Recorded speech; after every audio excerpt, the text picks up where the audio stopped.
वंदे मातरम। स्वागत है आप लोग का ग्रामीण कोचिंग में। दोस्तों पिछली वीडियो में हम लोग बात कर लिए थे वेग और चाल कितने प्रकार के होते हैं। अगर आप लोग नहीं देखे हैं तो जाके देख लीजिएगा, डिस्क्रिप्शन में लिंक है।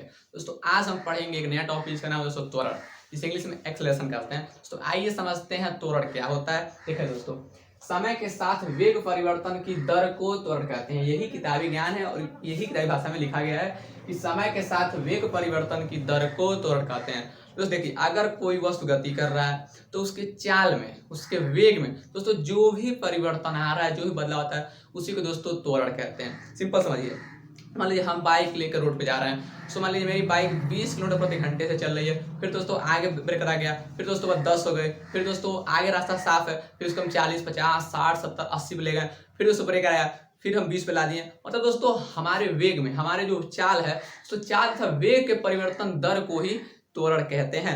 दोस्तों त्वरण में हम लोग वेग को इसे लेते हैं कि दोस्तों इसमें दिशा फिक्स होती है। आपको बता दें, वेग एक सदिश राशि है, वेग में दिशा फिक्स होती है, क्योंकि वेग बराबर होता है विस्थापन बटे समय।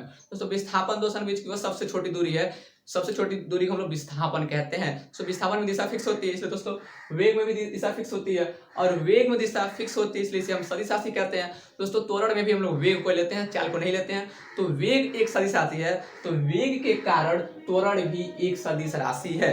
इसलिए दोस्तों हम लोग इसको लिखते हैं त्वरण एक सदिश राशि है। क्यों? क्योंकि सदिश राशि उसे कहते हैं जिसमें दिशा और परिणाम दोनों फिक्स हो। तो इसमें दिशा और परिणाम दोनों फिक्स होता है, किस डायरेक्शन में जाना है और कहां तक जाना है, कहां तक उसका परिणाम है, तो दोनों इसमें फिक्स होता है। दोस्तों दूसरी बात, इसे ए से दिखाते हैं। दोस्तों देखिए, त्वरण को हमेशा हम लोग ए से दिखाते हैं। दोस्तों इस चीज का मतलब आप लोग समझ सकते हैं। दोस्तों बताया था वीडियो में, इसको दोस्तों राम बाण कहते हैं। दोस्तों फिर इसको लोग बाण कहते हैं, लेकिन हम इसको राम बाण के नाम से याद रख सकते हैं। दोस्तों यह जिसके ऊपर आता है वह दोस्तों सदिश राशि होता है। ये दोस्तों जिसके ऊपर आएगा वह क्या होगा? आपका सदिश राशि। दोस्तों मान लीजिए यहाँ पर x है, तो x एक सदिश राशि है, y है तो y एक सदिश राशि है। कहने का मतलब है ये राम बाण जिसके ऊपर होगा वह एक सदिश राशि है। आप लोग इतना समझ गए त्वरण क्या होता है। सो वेग परिवर्तन की दर को ही त्वरण कहते हैं। किसी भी वस्तु के, किसी गतिमान वस्तु के समय के साथ वेग परिवर्तन, वेग मतलब चाल होता है, उसके चाल में जो बदलाव आ रहा है। मान लीजिए ट्रक लेके जा रहे हैं, ब्रेकर आ गया, कम करेगा, कहीं ठोक दिया, तो उसके चाल में कमी या बढ़ोतरी की दर को ही त्वरण कहते हैं। आई होप आप लोग त्वरण समझ होंगे। आइए समझते हैं त्वरण का दोस्तों जो सूत्र क्या होता है। तो आप हम क्या बोले, त्वरण बराबर वेग परिवर्तन की दर को, वेग परिवर्तन की दर को त्वरण कहते हैं। तो देखो दोस्तों, समय के साथ वेग परिवर्तन मतलब देखो जो उसके वेग में परिवर्तन हो रहा है, जो उसके चाल में बदलाव हो रहा है, वेग परिवर्तन, वेग परिवर्तन की दर में जितना समय लगता है उसको क्या कहते हैं? त्वरण कहते हैं। वेग परिवर्तन बटे समय। तो यही होता है त्वरण का फार्मूला, वेग परिवर्तन बटे समय। फिर दोस्तों कहते हैं त्वरण वेग परिवर्तन बटे समय, ये हो गया इसका फार्मूला।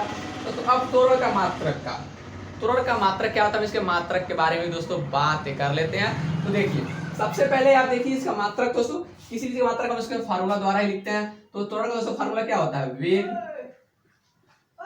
परिवर्तन, वेग परिवर्तन बटे समय होता है। ये सब आप लोग आराम से जानते ही हैं।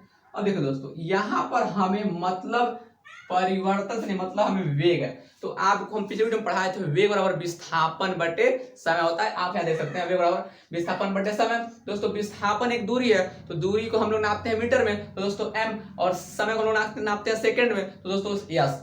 तो इसका मतलब हो गया मीटर प्रति सेकंड। तो मीटर प्रति सेकंड दोस्तों किसका मात्रक है? ये दोस्तों वेग का मात्रक है।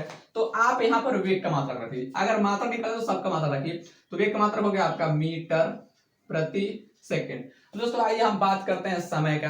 तो समय को हम लोग दिखाते हैं एस से, तो इसको हम लोग सॉल्व कर लेते हैं। देखिए जब ऊपर वाली संख्या भिन्न में है तो हमें नीचे वाली संख्या भी भिन्न में कर लेनी चाहिए। तो देखिए ये m अपन s हो गया, तो देखो s है तो हम 1 मान सकते हैं। दोस्तों यह हो गया। अब देखिए ऊपर वाले का मल्टीप्लाई हम नीचे वाले के साथ करते हैं और इन दोनों के साथ कर देते हैं।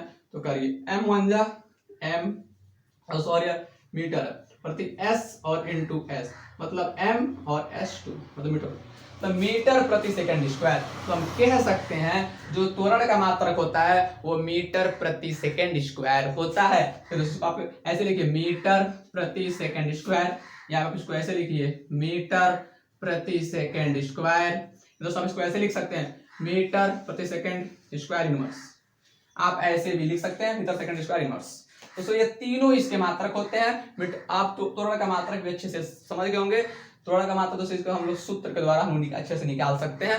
सो आई होप आप लोग ये समझ होंगे त्वरण किसे कहते हैं। दोस्तों एक बार आप याद कर लीजिए, किसी भी वस्तु के वेग परिवर्तन की दर को त्वरण कहते हैं। जैसे दोस्तों आपको हम एग्जाम्पल के तौर पर समझा देते हैं। जैसे मान लीजिए अगर हम कहीं बाइक लेके जाते हैं, तो बाइक लेते हैं हम एक्सीलरेटर से जितना ऐंठेंगे तो उसका गति तेज बढ़ेगा, तो उसी को क्या कहते हैं, त्वरण कहते हैं। फिर दोस्तों अगर उसको हम छोड़ देंगे तो उसका गति दोस्तों कम हो जाएगा, तो तेज कम धीरे दोस्तों इसी को त्वरण कहते हैं। तेज कम धीरे होना ही त्वरण कहलाता है। तो इसका प्रयोग हम लोग अपने आम जीवन में करते रहते हैं, कभी तेज कभी धीरे बाइक लेकर लोग जाते हैं। दोस्तों अब हम नेक्स्ट वीडियो में पढ़ेंगे कि त्वरण के कितने प्रकार होते हैं। तो मिलेंगे। जय हिंद, वंदे मातरम।